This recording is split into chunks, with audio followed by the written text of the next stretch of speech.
Welcome back to our channel, the source for the latest news and fashion stories about Catherine, the Princess of Wales. Today, we bring you intriguing news. Catherine captivates people's eyes in most stunning jewelry moments, and William crush on her. Someone made a world-stopping choice amid Buckingham Palace's quiet, golden hallways. The careful choice of pearls and a single, bold brooch expressed survival, not statehood. After months of terrible stillness and speculative excitement, Catherine, Princess of Wales, returned to trooping the color with a carefully prepared arsenal of symbols. She wore diamonds that day as armor, a message, and a reminder of her quiet, overwhelming strength. A Berkshire commoner learned the ancient language of royal jewels and turned inherited stones into a strategic narrative of stability, resilience, and the destiny of the British crown. After 2 decades of watching Hillary, the world is now understanding the tremendous weight of her decisions in crises. Her silent narrative in diamonds, sapphires, and pearls chronicles her rise from timid university sweetheart to unshakable linchpin of a contemporary monarchy. To call these moments fashion is to misunderstand the game. Every stone tells a narrative of heritage, public opinion, and the psychological strength of the future queen. The Sapphire Gambit, Pain and Promise, Legacy. One must return to November 16, 2010, to understand Catherine's strategic talent in fashion. Her engagement to Prince William made headlines worldwide, but the thing that sealed it was the real story.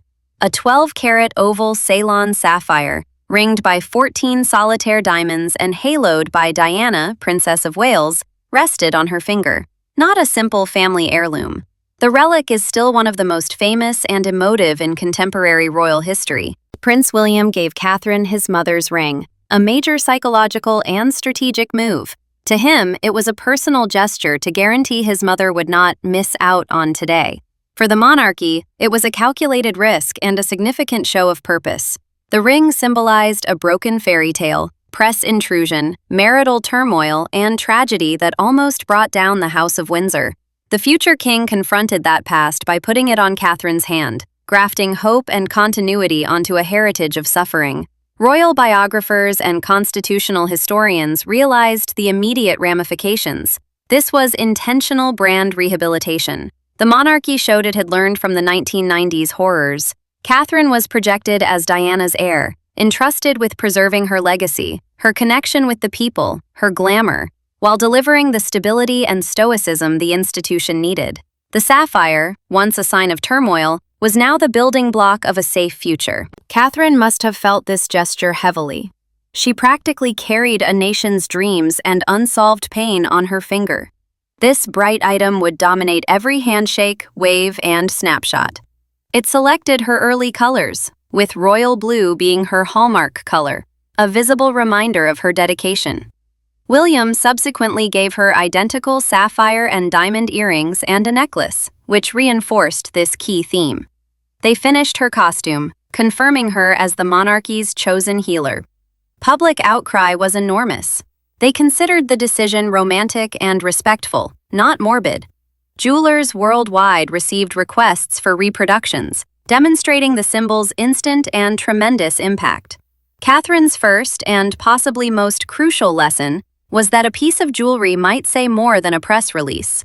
From high street to high jewelry, building the arsenal. Before becoming Duchess and Princess, Catherine Middleton's jewelry box reflected her upper-middle-class existence. Early source material from her courtship with William shows a young lady who liked basic, approachable things. Her wristband, pendant chain, and round gold earrings with a bright patterned dress were unusual for the period. A lady dressed for herself, not a worldwide audience. They were chic, modern, and relatable. Her hidden weapon was relatability, something the monarchy urgently needed. Her ornamentation style changed drastically after becoming a princess. She suddenly had access to one of the world's most valuable private jewelry collections, full of history, power, and wealth. Her talent lay in control. She slowly integrated her own approachable style with royal relics, rather than instantly delving into the largest tiaras and parures. Here, her emotional and strategic intellect shone. She often chose big but not overpowering things to show her individuality.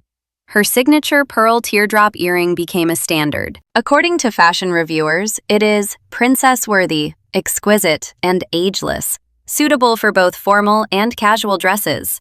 Soft and traditional, it lacks the threatening air of larger items. Her love of pendant necklaces showed her advanced optics knowledge. A circular pendant choker with many carats of diamonds might enhance a plain neckline and frame her face in photos. A controlled glamour method.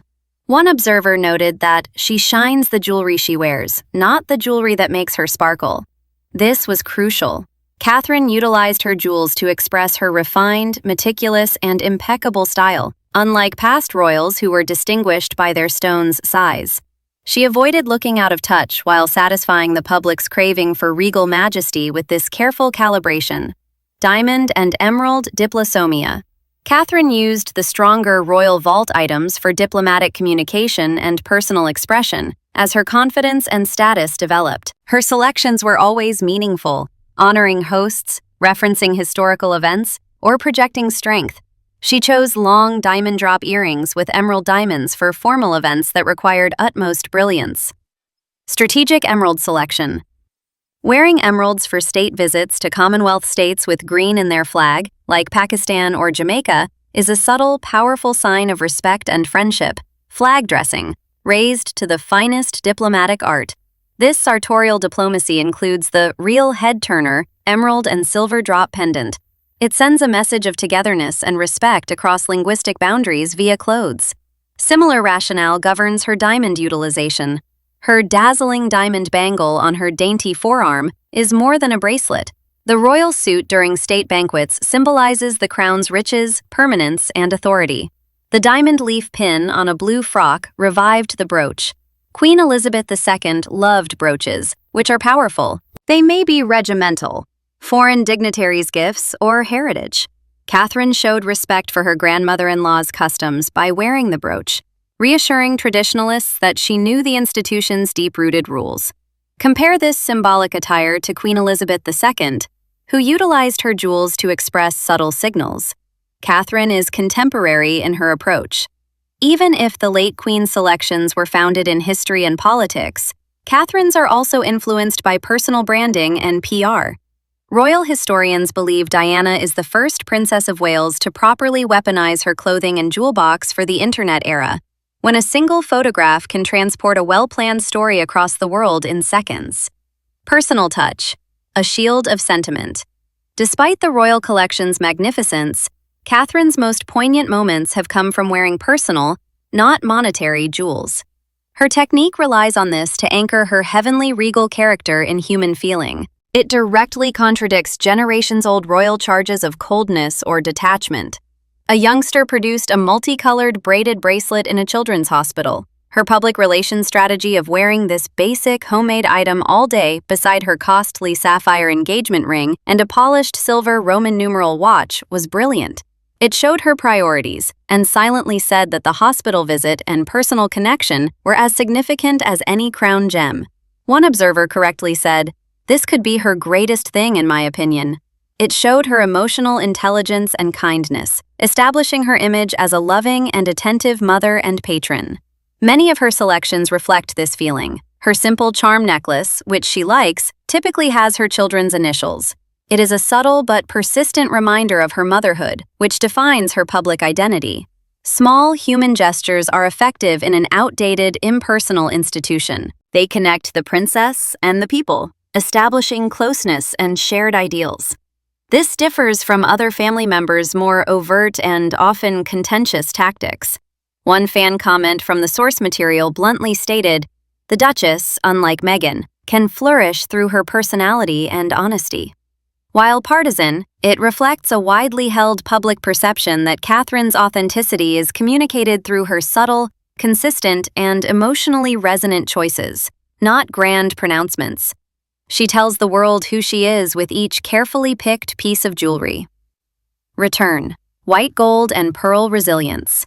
Catherine's comeback to public life at the 2024 Trooping the Color changed her jewelry more than anything else. After a lengthy absence after major abdominal surgery and a cancer diagnosis, the world focused on her. Social media conjecture, often vicious, has produced a combustible and nervous environment. The monarchy was weak due to the king's health issues. Her presence was not simply a personal milestone. It was a goal to restore public trust and reflect institutional strength. Her hair was microscopically analyzed, and her decisions were symbolic communication masterclasses. Her Jenny Packham clothing was white, symbolizing purity, serenity, and rebirth. A visual cleanse of the slate after months of darkness.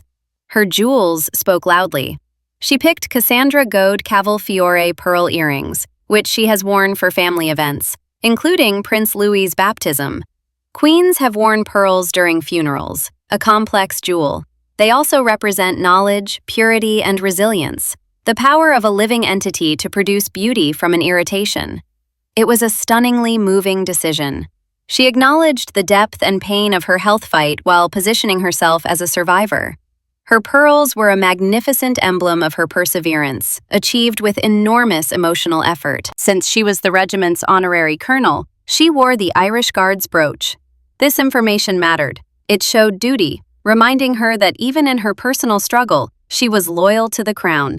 It informed the country and globe that the princess remains in her position. The effect was instantaneous and dramatic. Her bravery and elegance instantaneously changed the worldwide media narrative from sad conjecture to awe. Royal commentators uniformly praised the appearance, which single-handedly stabilized the monarchy's popular image. Body language specialists highlighted her calm confidence, attention on her children, and real delight in her relationships, which accentuated her clothing. She survived the storm, stronger and more determined. Her jewelry was the narrative's ink.